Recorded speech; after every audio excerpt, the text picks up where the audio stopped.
conversations with OT onlys because they're fucking idiots. I'm just gonna be real. Like, I've never met an OT only brother that I actually like. I honestly don't like any of them because they're stupid, right? I'm gonna just be real. I don't like stupidness.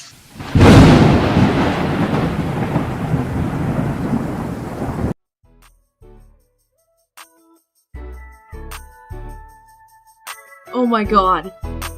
Oh my god. Shalom, Barakatah. This is High Priest, call her Law, Love the Law, also known as Calvin Israel, back with another video lesson, giving all praises, honor, power, glory, dominion, majesty, reverence, blessings, worship, love, and admiration to the Most High, Yahweh, and Yahweh only. Double honors, triple honors to Yahweh and Yahweh only. No Bahashim. Understand that.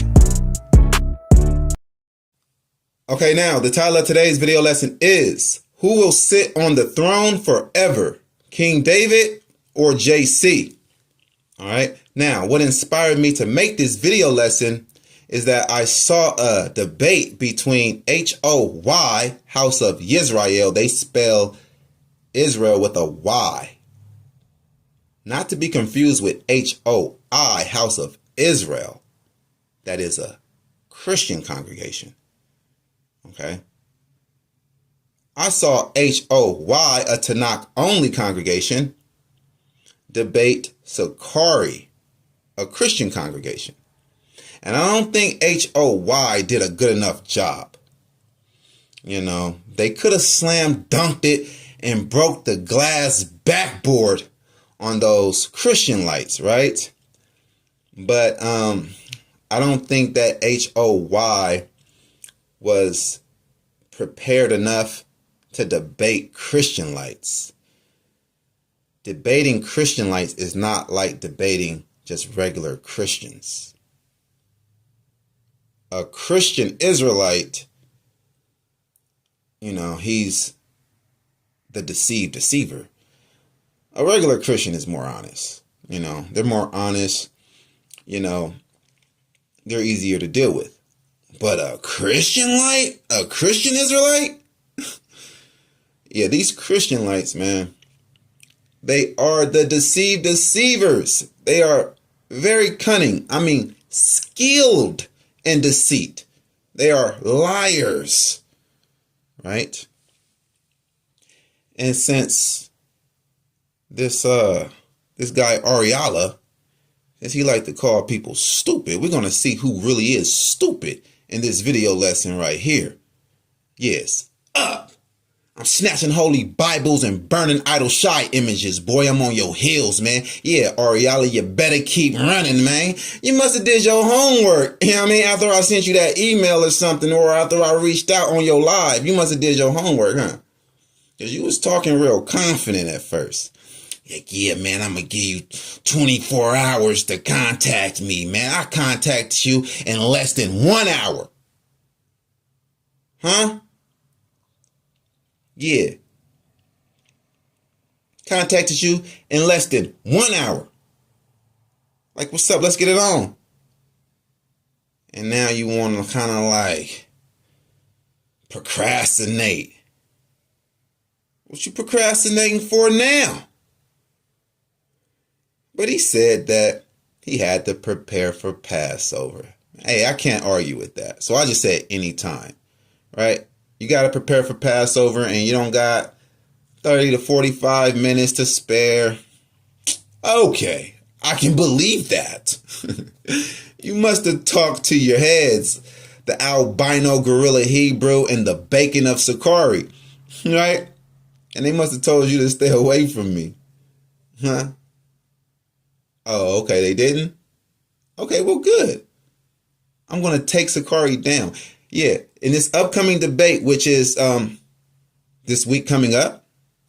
Isn't that what you said? Yeah. It's one shot kill. It's going to be real quick.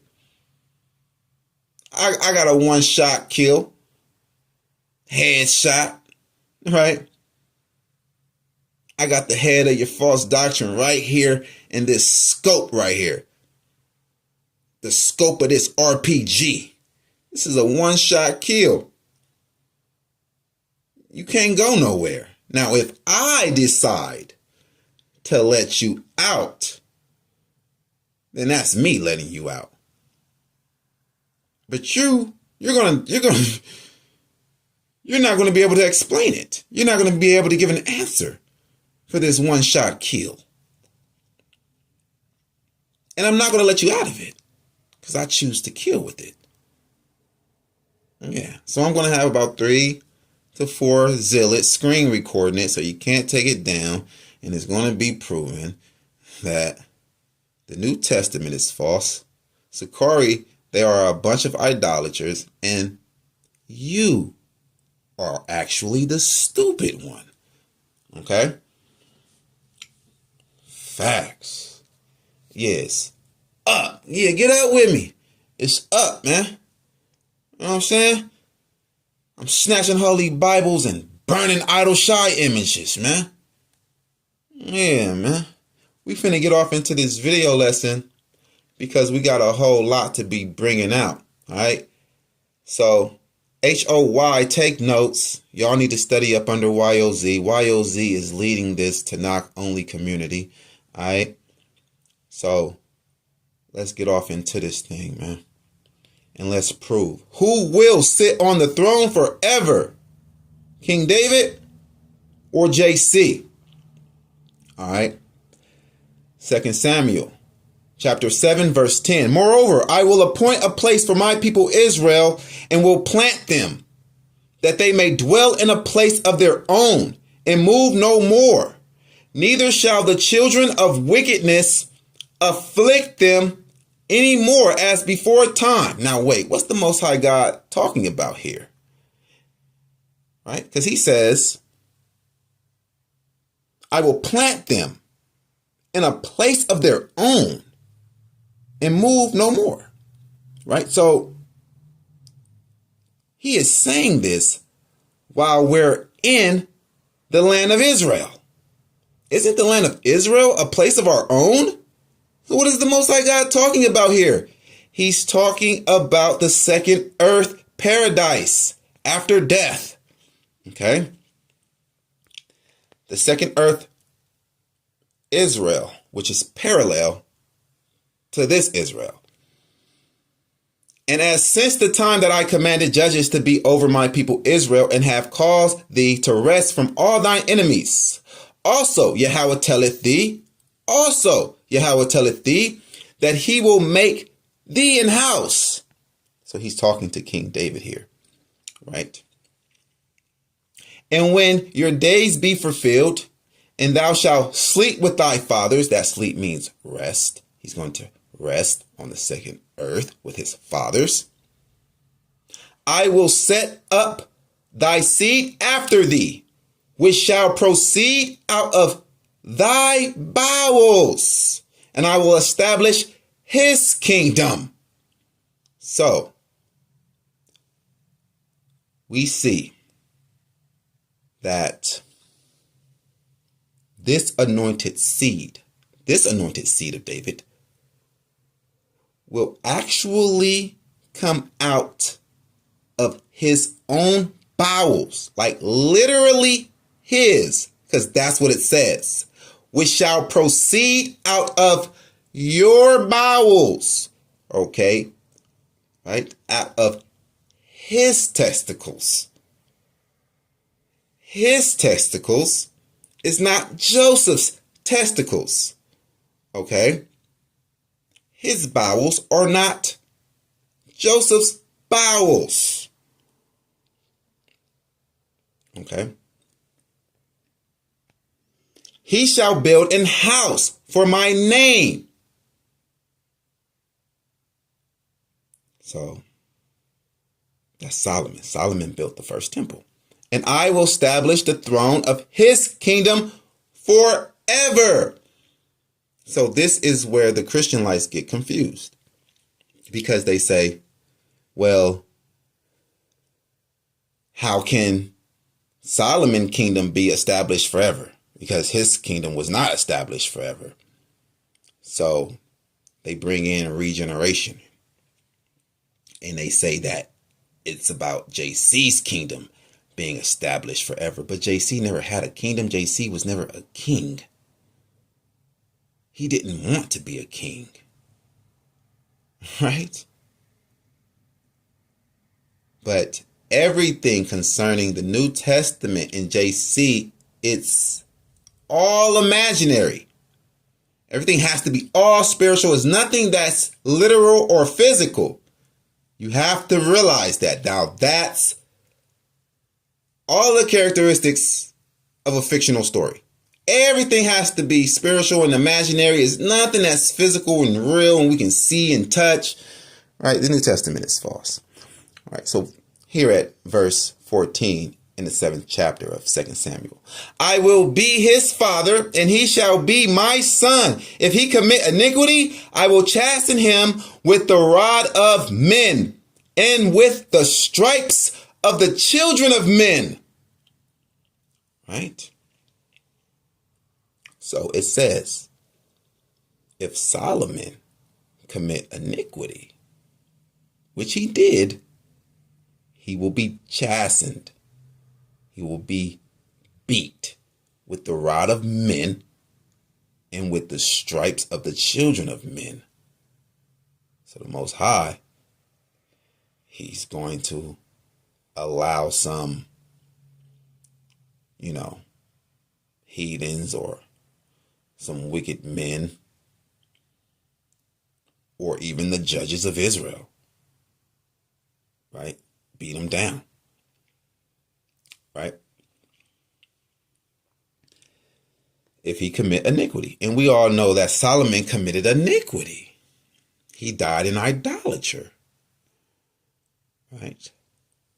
But the consequence for idolatry is death. Not to be beat. But the Most High will have mercy on whom he will have mercy on, right? It's kind of like, he committed iniquity, idolatry, and right after that, he died. The Most High took his life. But,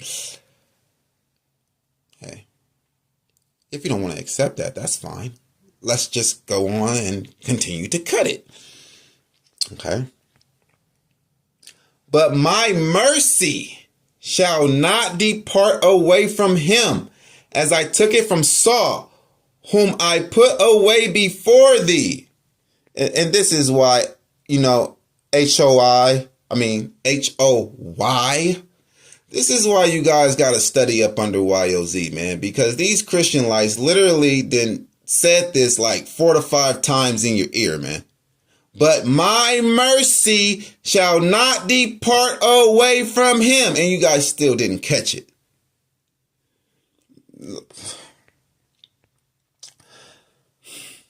Right? Back at 14.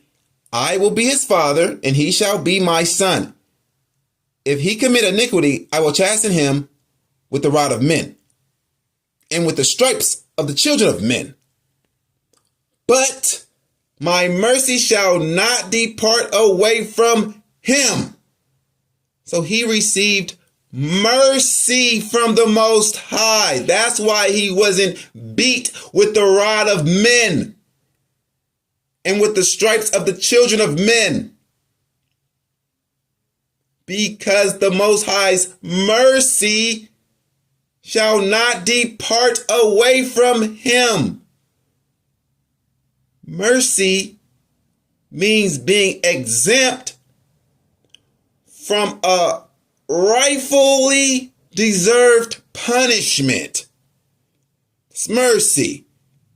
He received mercy. But if you don't want to accept that, let's cut deeper. Okay. So you say, hey, Solomon's kingdom wasn't established forever. Right? This got to be about JC, because JC's kingdom is established forever. What kingdom did JC have? An imaginary kingdom? Huh? But forever, right here, don't mean eternity. It don't. It just means a lifetime or a really long time, but not eternity. All right. Like, have you ever told a girl, I want to be with you forever? What do you mean? Eternity? You know you don't live eternity, right? Right? You mean a lifetime. I want to be with you forever. I want to be with you for life. That's what you mean. And that's what the Most High means right here. And we're going to go prove that. All right. So we're going to go to, you know what? We go to Jeremiah. Jeremiah 17. Jeremiah 17:4. And thou, even thyself, shalt discontinue from thine heritage that I gave thee, and I will cause thee to serve thine enemies in the land which thou knowest not. For ye have kindled a fire in my anger, which shall burn forever. Ooh, wait. So wait a minute. The Most High's anger is going to kindle against us for all eternity? That's what, according to the Christianites, yes. You know, according to the One West doctrine, yes. But what is this over here? Right? 54 verse 7. Isaiah 54 verse 7. For a small moment have I forsaken thee, but with great mercies will I gather thee. In a little wrath I hid my face from thee for a moment, but with everlasting kindness will I have mercy on thee, says Yahweh, your Redeemer. Okay. Yeah. And y'all call the Most High Yahweh. H-O-Y. Y'all call Yahweh Yahweh. That's probably another reason why your doctrine, his doctrine, y'all ain't got it screwed in. You know what I'm saying? It ain't tight enough. You feel me? You got some loose screws in his doctrine, which is to serve him only, to knock only, right? Yeah. His name is Yahweh. Okay, now let's go over here. Because to the Christian lights, forever, it means all eternity. Okay, so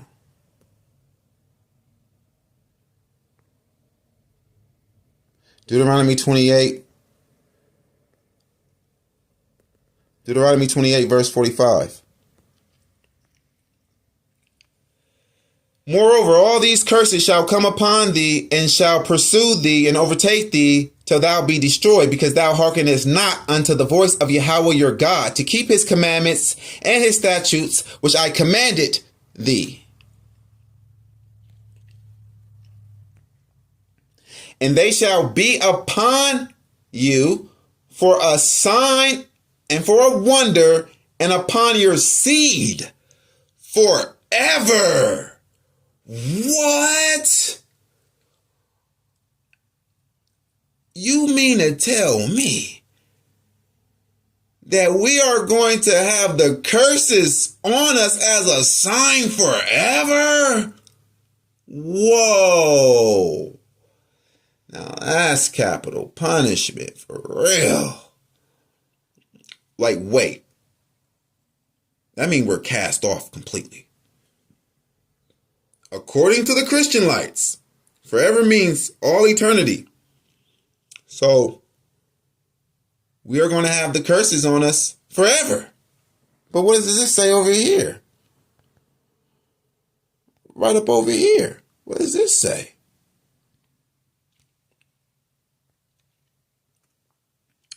Deuteronomy 30 verse 1. And it shall come to pass, when all these things are come upon thee, the blessings and the curse which I have set before thee, and thou shalt call them to mind among all the nations, whither Yahweh thy God has driven you, and shall return unto Yahweh thy God, and shall obey his voice according to all that I commanded thee this day, thou and thy children with all thine heart and with all thy soul, that then Yahweh your God will turn your captivity. But wait, it says forever, man. That's all eternity right there, man. Right? And the scriptures can't be broken. Prophecy can't be broken. Right?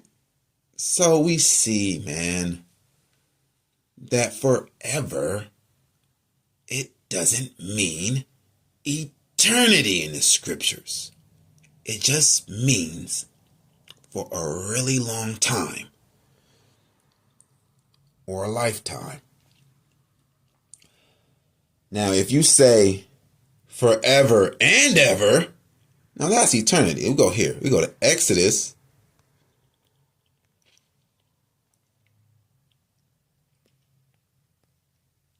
Let's go to Exodus 15.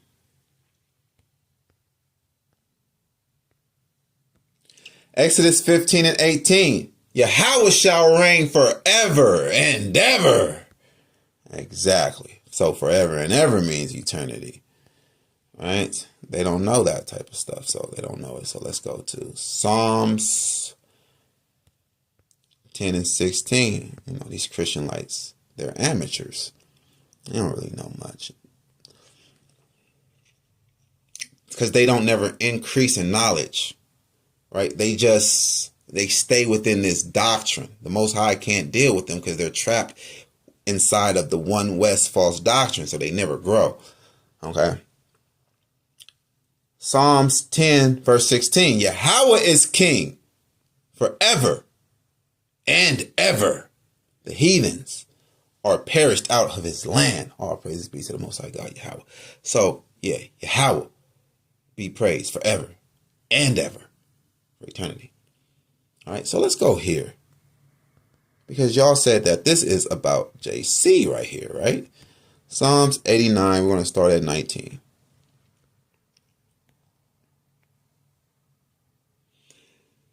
Then thou speakest in vision to thy Holy One and saidest, I have laid help upon one that is mighty.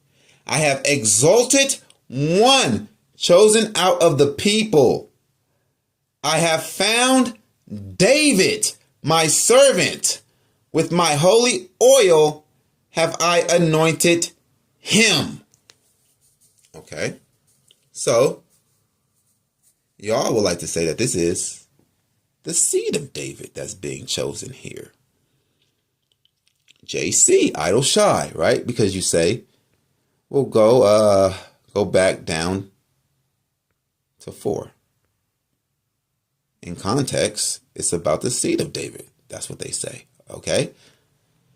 And this is Psalms 89 verse 4. I told you we're being fair here. Thy seed will I establish forever and build up thy throne to all generations. See, it says it. Thy seed. So when you go back up here, start at 19, and it says, Then thou speakest in vision to thy Holy One, and said, I have laid help upon one that is mighty. I have exalted one chosen out of the people. I have found David, my servant. With my holy oil have I anointed him. Okay, so they're saying that. Okay, because of verse 4, this is speaking about the seed of David. Okay, JC idle shy. With whom my hand shall be established. But wait, I thought JC is the hand. How the hand going to establish the hand? My arm also shall strengthen him. But wait, I thought that JC was the arm. How the arm going to strengthen the arm? That's crazy. The enemy shall not exact upon him, nor the son of wickedness afflict him. Uh-oh. Aww. Boys, up. Yeah, get up with me. Aww. Look at here. Look at here. The son of wickedness shall not afflict him. The enemy shall not exact upon him, nor the son of wickedness afflict him.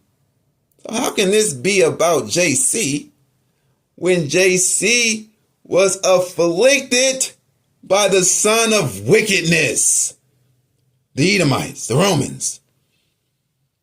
That's a cut. Yeah, that's a cut. It says the enemy shall not exact upon him, nor the son of wickedness afflict him. How is this about JC? Huh? Exactly.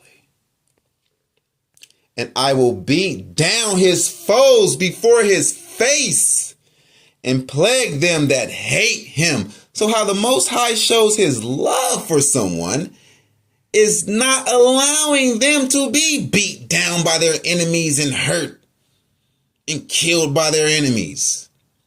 That's how he showed his love. Y'all trying to throw him off and make him some cruel Lord, like some emotionless, just crazy Lord, man. Like the heathens paint him out to be. But no, he's extremely wise, right? The wisest. But it's like, you can't reprobate him, right? You can't pervert the Most High and make him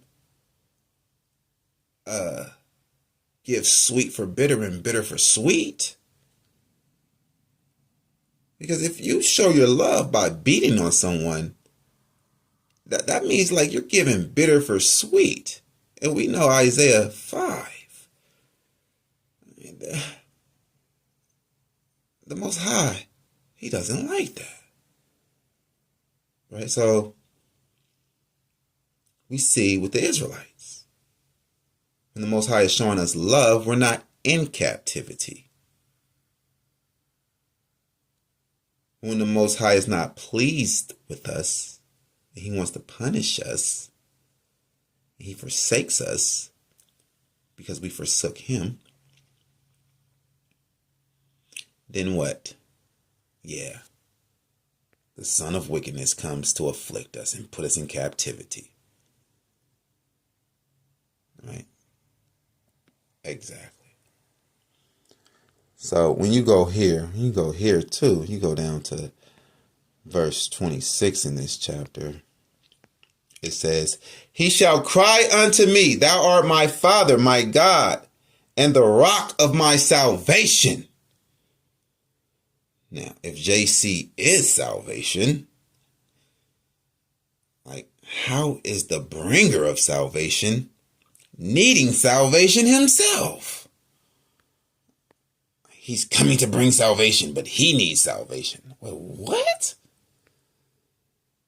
So y'all saying he's coming back to bring salvation, but he needs salvation himself?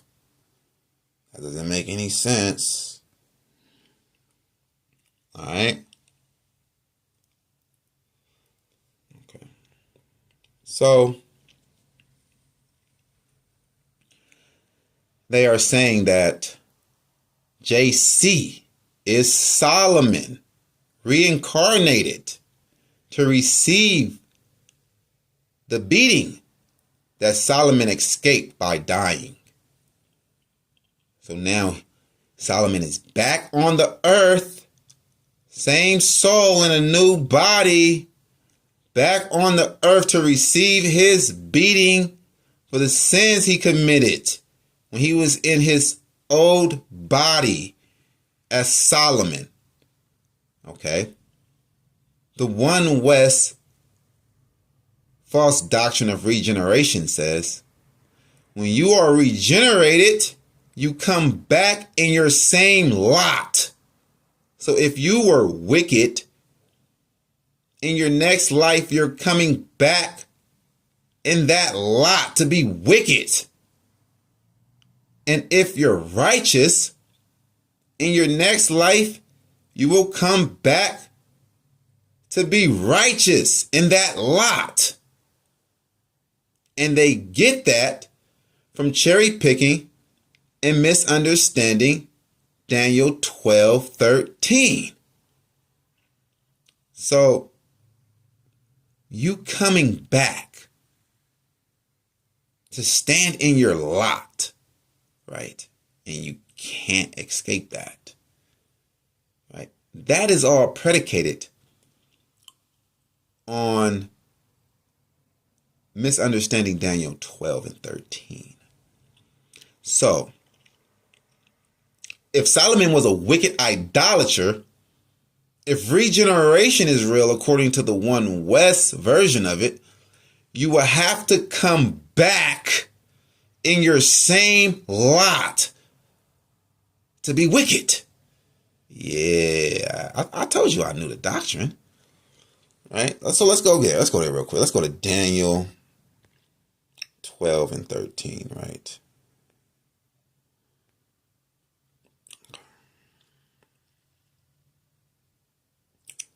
Daniel 12:13.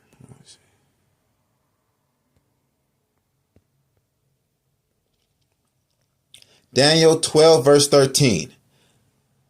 But go thy way till the end be, for thou shalt rest and stand in your lot at the end of the days.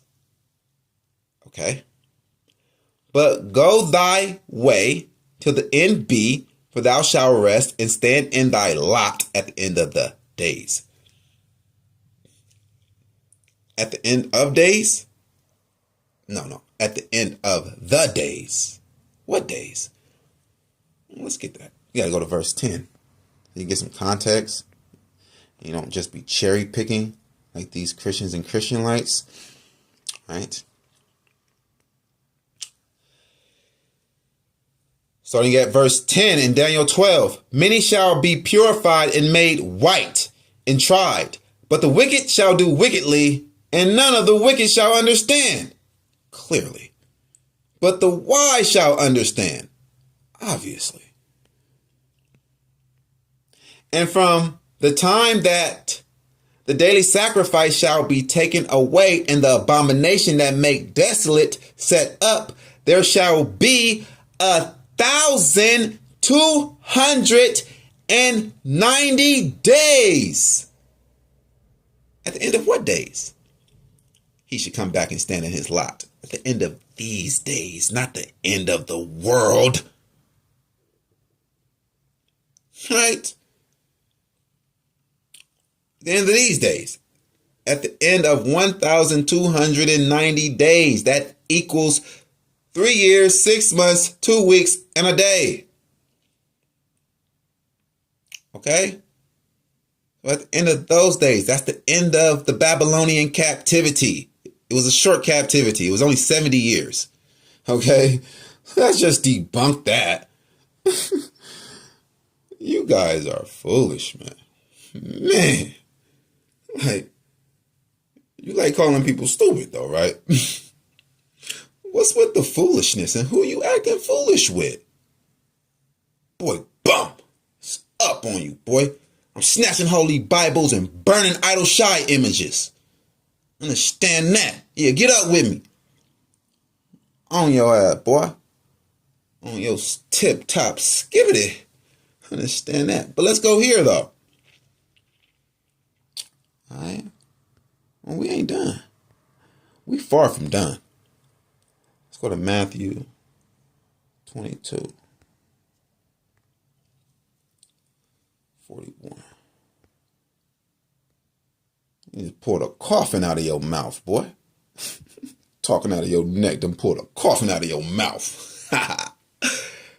Matthew 22, verse 41. While the Pharisees were gathered together, JC asked them, saying, "What think ye of Christ?" That's the Greek way of saying Messiah. "Whose son is he?" They say unto him, "The son of David." That's what we all would say, right? Son of David. But JC is about to refute that.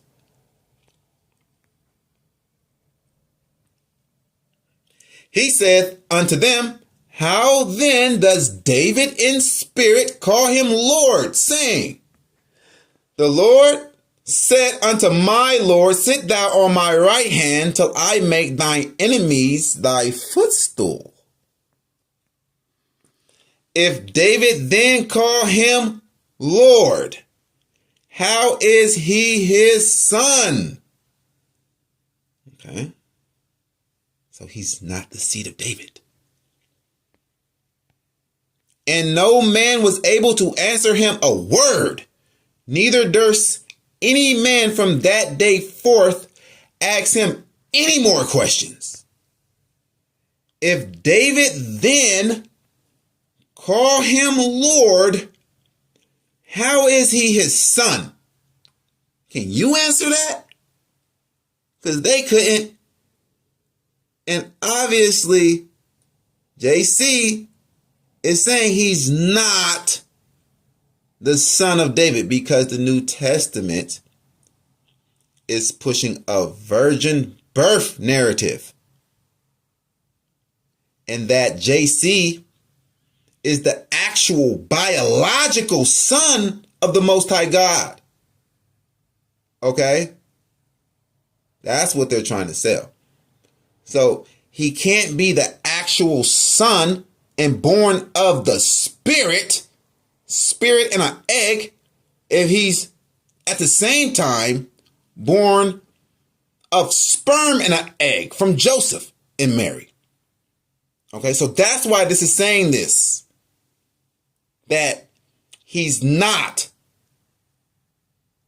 the son of David. But you're steady arguing with your own damn God, your own Lord, your own Savior.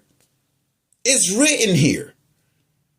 But then you're going to go to the contradiction in Revelation that says he's the root of Jesse, which is the root of Jesse will be what? Jesse's father, Ohad, or the actual patriarch, Judah, the son of Jacob. So you're going to believe. What part of the contradiction are you going to believe? Which one? Right? That he's the root of Jesse and the offspring of David? Huh? So, that's a contradiction. But you have to realize, here, everybody heard it. Many witnesses. John the Revelator is the only witness in the book of Revelation. But here, as the fairy tale gospel has it, he said this in front of a lot of people. The Pharisees, his disciples, everyone. Right? So that's a cut. Oh yeah, that's definitely a cut. Now let's go. Let's go to Psalms. Back to Psalms 89 because it's very crucial. Psalms 89, verse 39. Psalms 89, verse 39. Thou hast made void the covenant of thy servant. Thou hast profaned his crown by casting it down to the ground. All right. So we see here that the covenant between the Most High God and the seed of David was made void. Right? Ineffective. Right? It's made void. And let's go. Because somebody will say, oh yeah, well, what's this over here? Jeremiah 33. We'll start at verse 20. Thus says Yahweh, if ye can break my covenant of the day and my covenant of the night, that there should not be day and night in their season, then may also my covenant be broken with David my servant, that he should not have a son to reign upon his throne, and with the Levites, the priests, my ministers. Wait, huh? Oh, okay. So we see here that the Levites, the priests, are the ministers of Yahweh. But in Romans 13, 1 through 7, we see that the Roman government, they are the ministers of God. Whoa. Aw, yes, up. Cut after cut. Yeah, I understand that, man. As the host of heaven cannot be numbered, neither the sand of the sea measured, so will I multiply the seed of David my servant, and the Levites that minister unto me. Moreover, the word of Yahweh came to Jeremiah, saying, considerest thou not what this people have spoken, saying, the two families which Yahweh has chosen, he has even cast them off. Thus they have despised my people, that they should be no more a nation before them. Thus says Yahweh, if my covenant be not with day and night, and if I have not appointed the oracles, Salakia, the ordinances of heaven and earth, then will I cast away the seed of Jacob and David my servant, so that I will not take any of his seed to be rulers over the seed of Abraham, Isaac, and Jacob. For I will cause their captivity to return and have mercy on them. Okay, so in Psalms 89, verse 39, we see that the covenant between the Most High God and the seed of David was made void. And here we see that,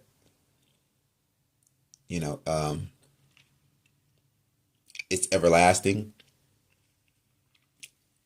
but it's ineffective when we are in captivity.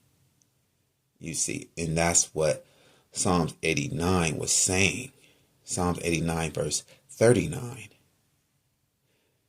The covenant is ineffective. It's like at a pause while we're in captivity. Okay.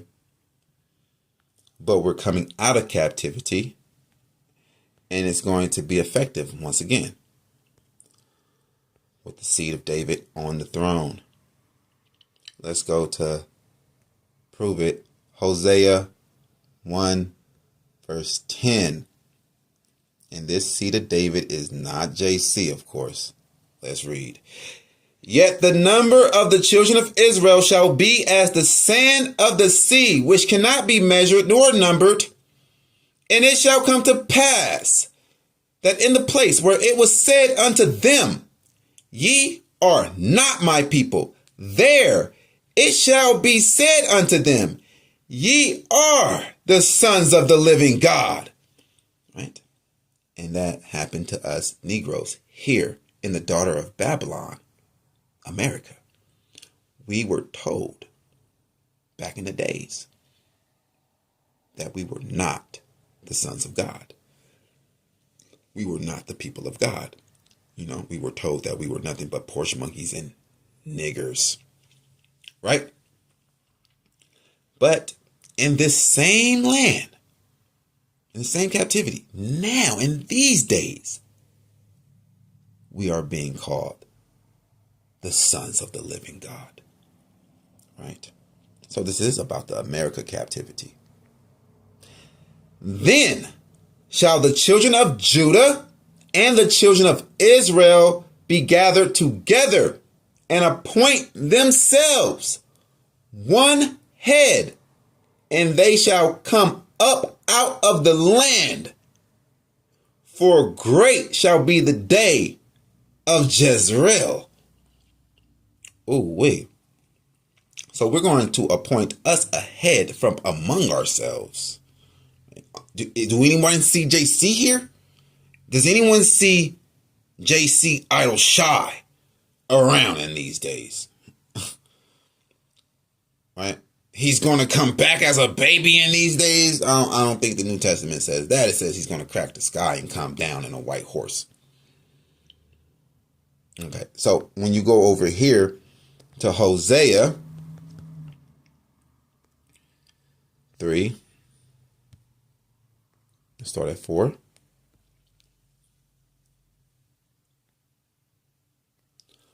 For the children of Israel shall abide many days without a king, and without a prince, and without a sacrifice, and without an image, and without an ephod, and without a teraphim. Afterward, after what? After we abide without a sacrifice, shall the children of Israel return and seek Yahweh their God and David their king. So, in chapter 1, verse 11, we see that this David is the seed of David that we appointed head over us. Okay?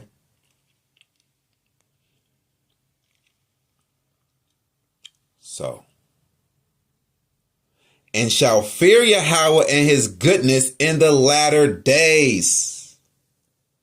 So all of this is going to be taking place in the latter days, right? These days that we're in now, all scholars would agree that these days that we're in now are the latter days.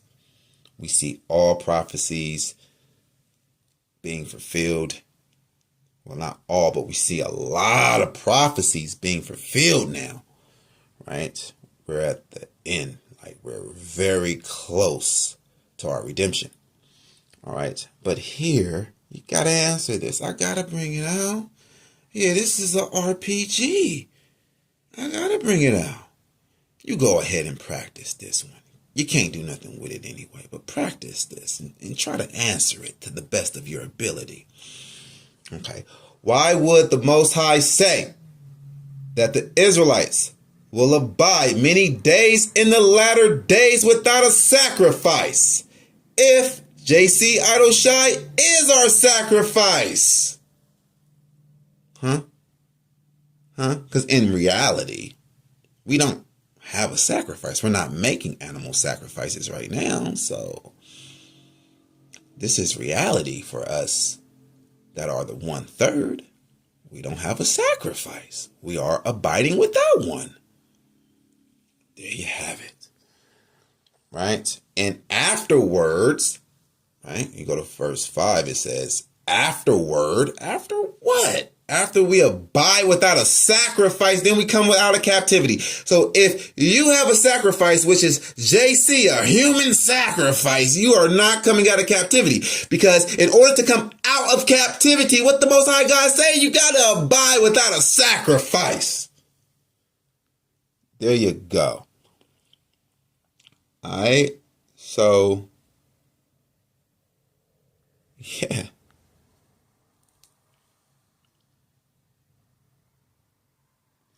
And we got to go here for all you Jesus freaks. You Jesus freaks that still say, no, it's about JC Idle Shy. Well, let's cut deeper.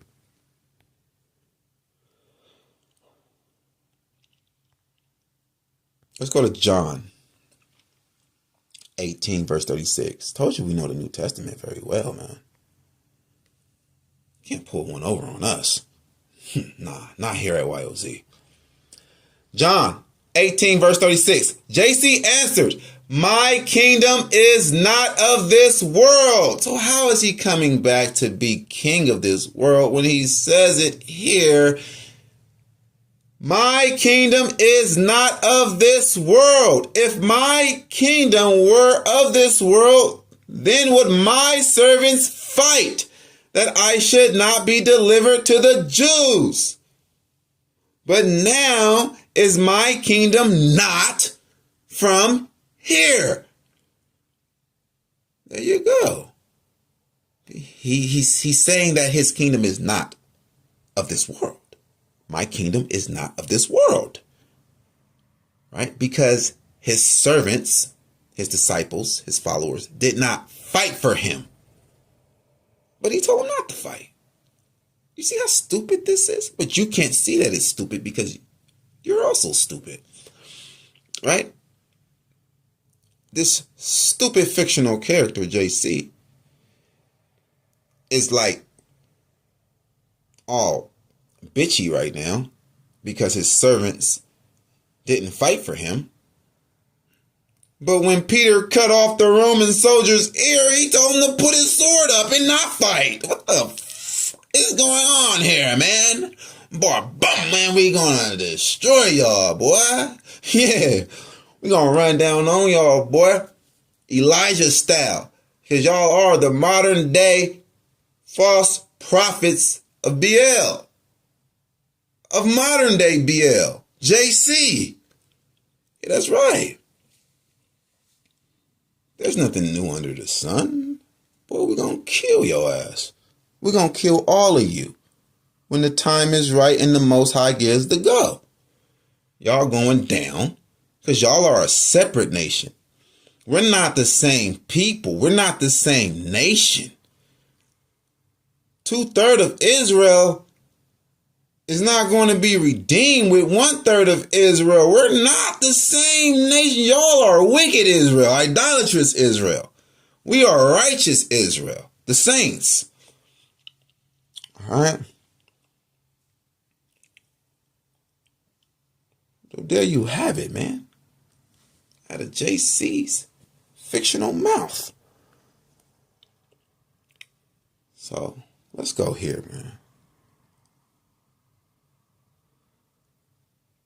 Let's go to Ezekiel 37:23.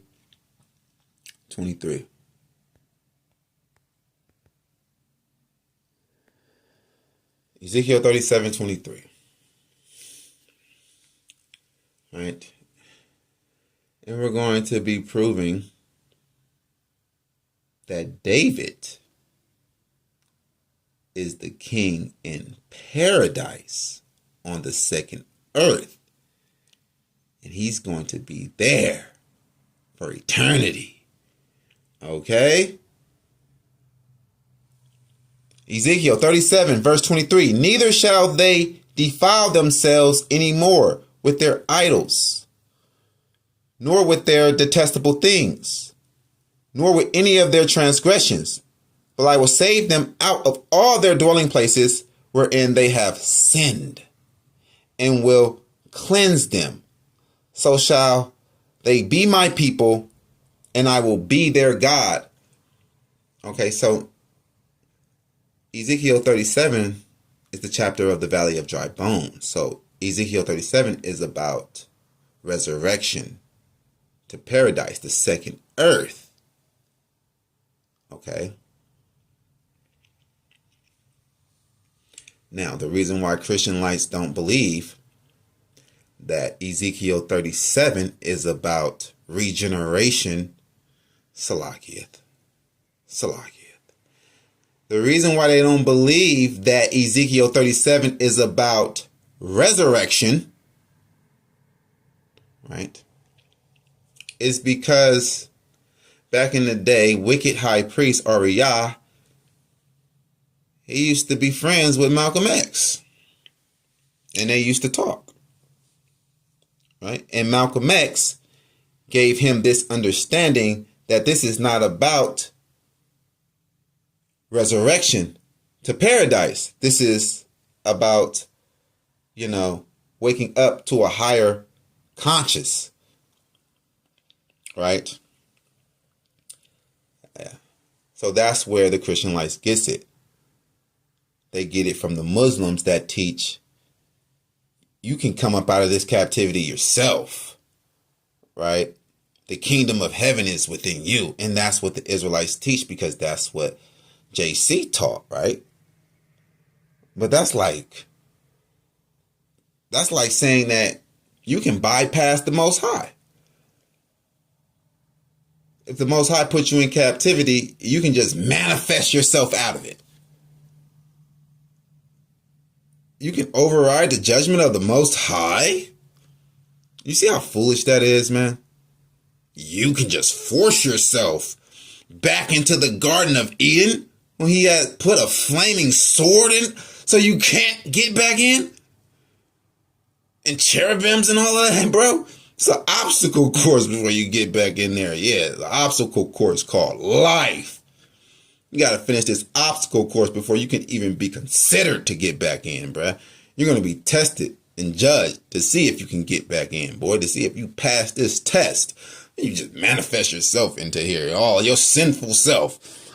You need to shut that up, man. Tripper. And David, my servant, shall be king over them. There you go. And David, my servant, shall be king over them. And they all shall have one shepherd. That's it. It's King David. We already proved that it's not JC. They shall also walk in my judgments and observe my statutes and do them.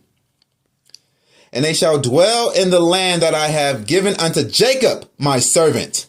That's the actual man, Jacob. Right? The progenitor, Jacob. The brother of Esau. That's his blessing. To have paradise. Right?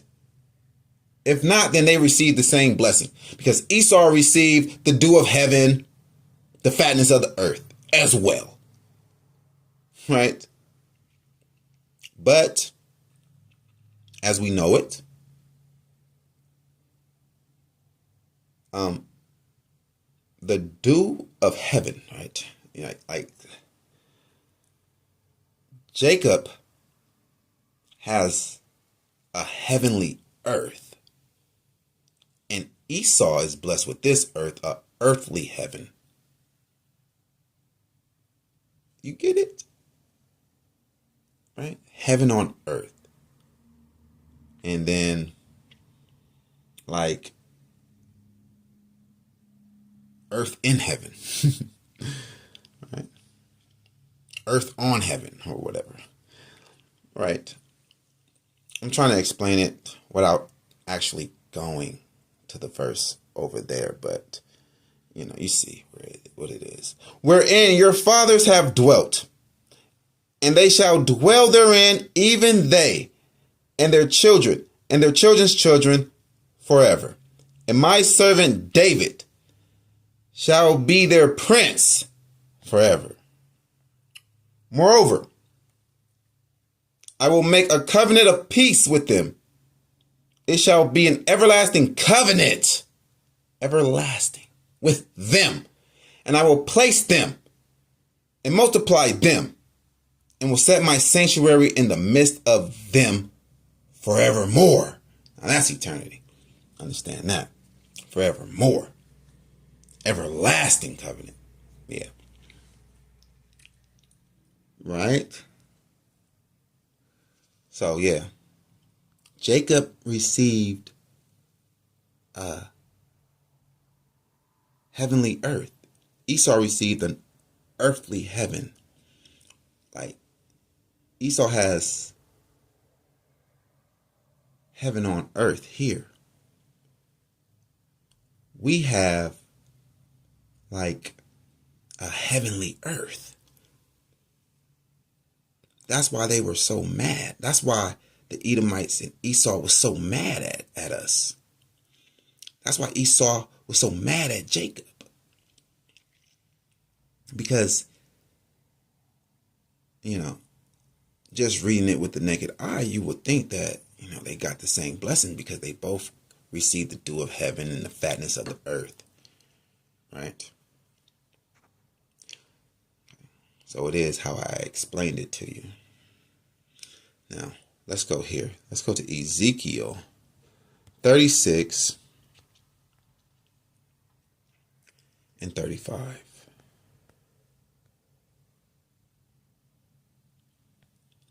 And they shall say, this land that was desolate is become like the Garden of Eden. Right?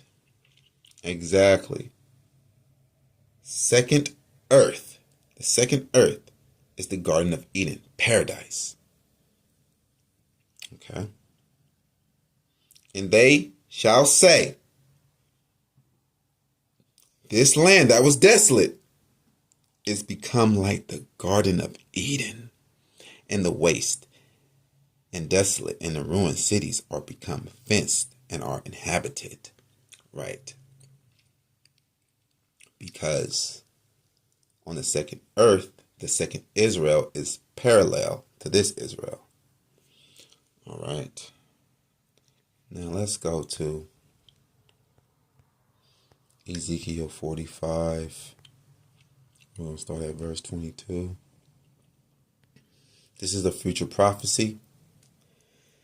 And a prophecy that's going to take place on the second earth.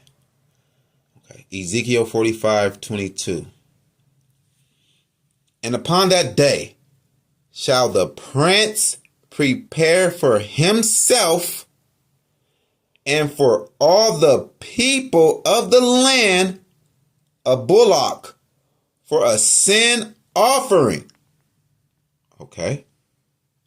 So, JC in the New Testament, right? JC in the New Testament, it says that he is sinless. How can he had already offered up one sacrifice once and for all, and that's himself for everybody?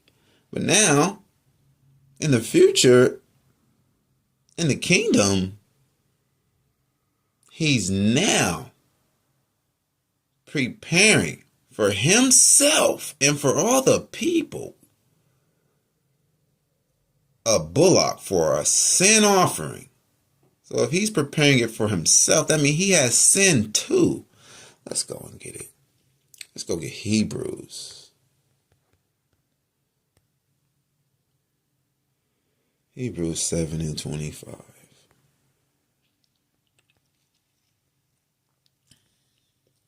Wherefore he is able also to save them to the uttermost that come unto God by him, seeing he ever liveth to make intercession for them.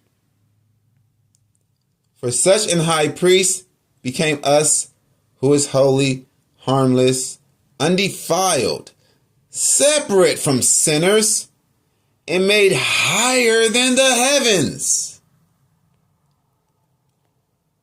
who needed not daily, as those high priests, to offer up sacrifice, first for his own sins, like we just read, that will happen in the future, that the high priest will do, and then for the people's. For this he did once, when he offered up himself. Right? So, that's not JC in the future prophecy as the high priest offering a bullock for a sin offering for himself and the people. Because that's not JC, because right here it says he's not doing all of that. He already did it once. He offered up himself. Ooh, wee. So that don't go together, right? Nope, it don't. Let's go here. Let's go to John.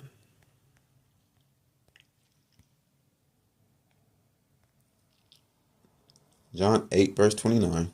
Told you we know the New Testament very well. John 8, verse 29. And he that sent me is with me. The Father has not left me alone, for I do always those things that please him. So, JC knows where he comes from, right? He can remember the beginning and all of that, right? He knows where he's going and all of that, right? How can JC be from the beginning, y'all say, right? Y'all say he was Adam. Y'all say he was Adam also. But Adam didn't please God. Neither did Solomon please God. So what is JC saying right here? For I do always those things that please him. He's Solomon. So let's go to Solomon's an idolater. He died an idolater. That didn't please the Most High.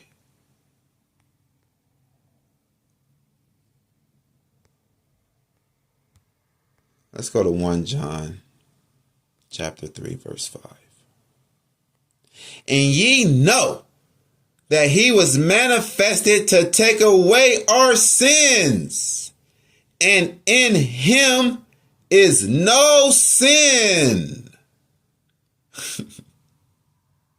Why is this saying JC had no sin in him, when according to the One West False doctrine, JC had the sinful soul of Solomon in him?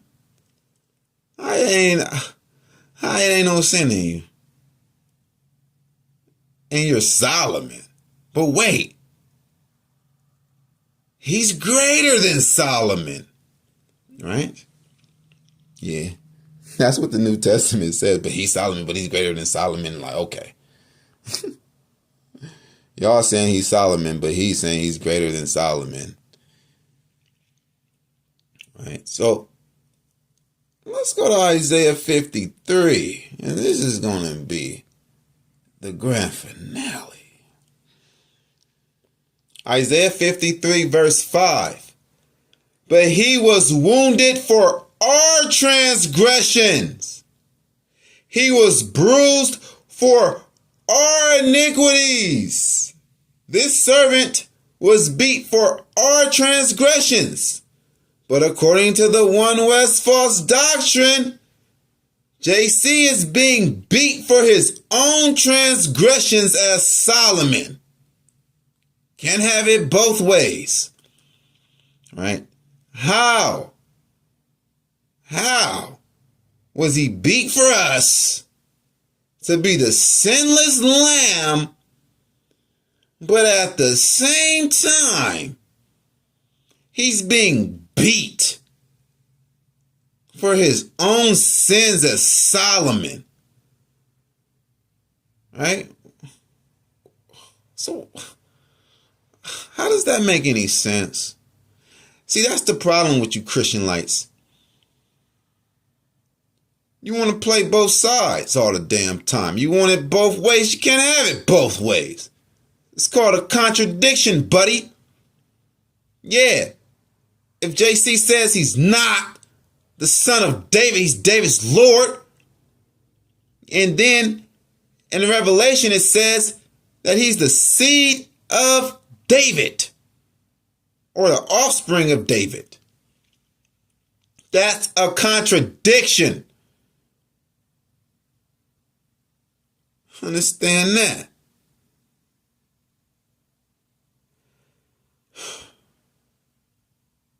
contradiction. And if he was wounded for his own transgression as Solomon, he's an idolatrous soul that came back. According to your doctrine, he came back in a wicked lot, right? As Solomon, to be punished for his own sins. How the hell that got anything to do with us? Come on, man. You can't have it both ways. Either he died for our sins, either he was punished and beat for our sins, right? The chastisement of our peace was upon him, and with his stripes we are healed, right? So you can't have it both ways. Was this an innocent man that was punished because of what we did? Or is this just a sinful old soul coming back to be punished for what he did himself? You can't have it both ways. That means the New Testament is cut